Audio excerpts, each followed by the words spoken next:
Good morning students. जैसा आप पढ़ रहे थे बैक्टीरिया के प्रकार, तो बैक्टीरिया के प्रकार के अंतर्गत अगला है पोषण का आधार बनाया गया है और उसके अनुसार जो है बैक्टीरिया को डिवाइड किया गया है। तो यहाँ पर जैसा दिया गया है फ्लो चार्ट में आप देख रहे हैं, इसमें पोषण के आधार पर बैक्टीरिया को मुख्यतः दो भागों में डिवाइड किया गया है, स्वपोषी और परपोषी। स्वपोषी को हम ऑटोट्रॉफी भी कहते हैं इंग्लिश में और परपोषी को हेटरोट्रॉफी भी कहते हैं इंग्लिश में।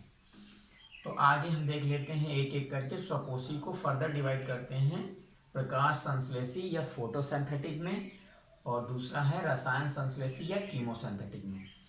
तो प्रकाश संश्लेषी को हम देखते हैं। तो प्रकाश संश्लेषी बैक्टीरिया वे बैक्टीरिया होते हैं जिनके अंदर कोई ना कोई पिगमेंट पाया जाता है, जिसके कारण ये जो है एनर्जी को गेन कर लेते हैं या अपना भोजन बना लेते हैं और अपनी फिजियोलॉजी को चलाते रहते हैं। जैसा आपने देखा होगा कि जो पौधे होते हैं उसमें क्लोरोफिल पाया जाता है, जिसके कारण वो अपना भोजन स्वयं से बना लेते हैं और अपना जो है पोषण कर लेते हैं।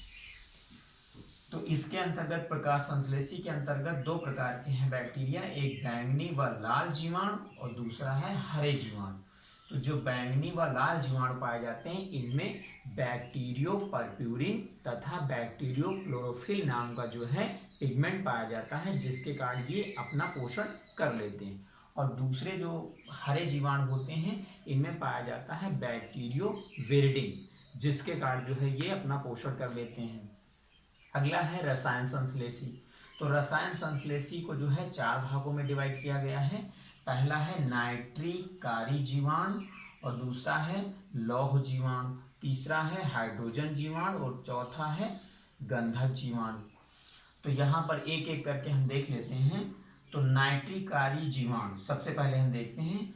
तो इसमें वे जीवाणु होते हैं जो कि अमोनिया को जो है नाइट्राइट में कन्वर्ट कर देते हैं और फिर नाइट्राइट को जो है नाइट्रेट में कन्वर्ट कर देते हैं। तो इनमें जो ये जो कन्वर्जन करते हैं इसके थ्रू जो है इनको एनर्जी प्राप्त हो जाती है और इससे अपना पोषण कर लेते हैं। जैसे आपने देखा होगा कुछ बैक्टीरिया जो है नाइट्रोजन फिक्सिंग होते हैं, जो वायुमंडल की नाइट्रोजन को जो है फिक्स करते रहते हैं और उसके बाद फिक्स होने के बाद क्योंकि पौधे जो है नाइट्रोजन को नाइट्रेट के फॉर्म में लेते हैं, तो जब नाइट्रेट के फॉर्म में लेते हैं तो नाइट्रोजन को नाइट्रेट के फॉर्म में कन्वर्जन भी जरूरी होता है, जिसके कारण जो है पौधे अपना पोषण प्राप्त कर सके, तो उसमें ये सहभागिता निभाते हैं। दूसरे क्या होते हैं, लौह जीवाणु होते हैं। लौह जीवाणु जो है फेरस कार्बोनेट को या फेरिक कार्बोनेट को जो है ऑक्सीडाइज कर देते हैं या उस पर क्रिया करते हैं, जिसके कारण इनको एनर्जी प्राप्त हो जाती है। इसी प्रकार से जो है हाइड्रोजन जीवाणु होते हैं, ये भी जो है मृदा में उपस्थित हाइड्रोजन के थ्रू जो है अपना पोषण प्राप्त कर लेते हैं। इसी तरीके से अगली कड़ी में भी गंधक जीवाणु होते हैं। गंधक जीवाणु भी क्या करते हैं, ये भी जो है सल्फर अगर वहाँ पर प्रेजेंट है तो ये जो है अपना पोषण कर लेते हैं। तो इस तरीके से इनके जो है एग्जाम्पल भी यहाँ पर हमने दे रखे हैं। नीचे जो है नाइट्रिकारी जीवाणु का जो है नाइट्रोसोमोनास और नाइट्रोबैक्टर है। लौह जीवाणु का लेप्टोथ्रिक्स आर्की है। हाइड्रोजन जीवाणु का हाइड्रोजेनोमोनास ये है इसका एग्जाम्पल। और गंधक जीवाणु जो सल्फर बैक्टीरिया होते हैं इनका है थियोबैसिलस। और ये जो ऊपर में दिए गए हैं पर्पिल तथा रेड बैक्टीरिया, इनका जो एग्जाम्पल है क्रोमैटियम। और दूसरा है जो हरे बैक्टीरिया हैं इनका एग्जाम्पल है क्लोरोबियम। अगली कड़ी में हम देखते हैं इसमें परपोषी। परपोषी जीवाणु ऐसे जीवाणु होते हैं जिनमें किसी भी प्रकार का पिगमेंट नहीं पाया जाता है। ये अपने पोषण के लिए दूसरे जीवों पर डिपेंड होते हैं। अब जीव उसमें से पौधा भी हो सकता है या कोई जंतु भी हो सकता है। तो इनको तीन कैटेगरीज में बांटा गया है। सबसे पहला है परजीवी, इसको इंग्लिश में पैरासाइट भी कहते हैं। तो पैरासाइट वे जीवाणु होते हैं जो किसी जंतु पर या वनस्पति पर जो है डिपेंड होते हैं, यानी जीवित अवस्था में भी ये डिपेंड होंगे, जिसके कारण ये जो है वहाँ से पोषण गेन कर लेते हैं। अगर वो खत्म हो जाएगा यानी वो जीव नहीं रहेगा तो ये भी मर जाएंगे। इसका एग्जाम्पल है क्लोस्ट्रीडियम टिटेनी और दूसरा है माइकोबैक्टीरियम लेप्री।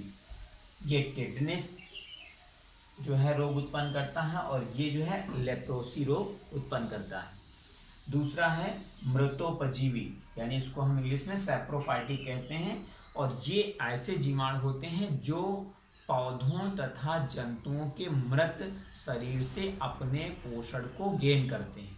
यानी अगर कोई भी जीव मर जाता है तब वहाँ पर उस पर डिपेंड होकर ये अपना पोषण प्राप्त करते हैं।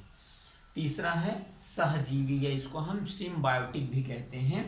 इसके अंतर्गत राइजोबियम लेग्यूमिनिसोरम आता है, यानी ये ऐसे बैक्टीरिया होते हैं जो सिम्बायोसिस करते हैं। मीन्स कुछ चीज़ें जो है ये किसी न किसी जीव को देते हैं और उससे ये पोषण प्राप्त कर लेते हैं। जैसे आपने देखा होगा जितनी भी दलहनी फसलें पाई जाती हैं उनकी जड़ों में जो है गांठें बन जाती हैं, यानी रूट नूडल्स बन जाता है, और उसमें जो है राइजोबियम लेग्यूमिनिसेरम नामक बैक्टीरिया पाया जाता है जो एक सहजीविता करता है, सहजीविता की प्रक्रिया करता है, जिसमें कि वो जो है वायुमंडल की नाइट्रोजन को फिक्स करता है उसकी जड़ों में और वहाँ से अपना पोषण और रहने का स्थान प्राप्त करता रहता है।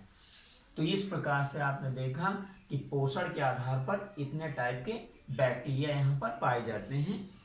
तो आप लोग जो है ये फ्लो चार्ट बना लीजिएगा, इनके जो है एग्जाम्पल लिख लीजिएगा, और जो चीज़ ना क्लियर हो वो चीज़ हमसे कमेंट्स में पूछ लीजिएगा। बाकी जो है हम लिख कर भी एक पेज में इसको दे देंगे। ठीक, थैंक्स।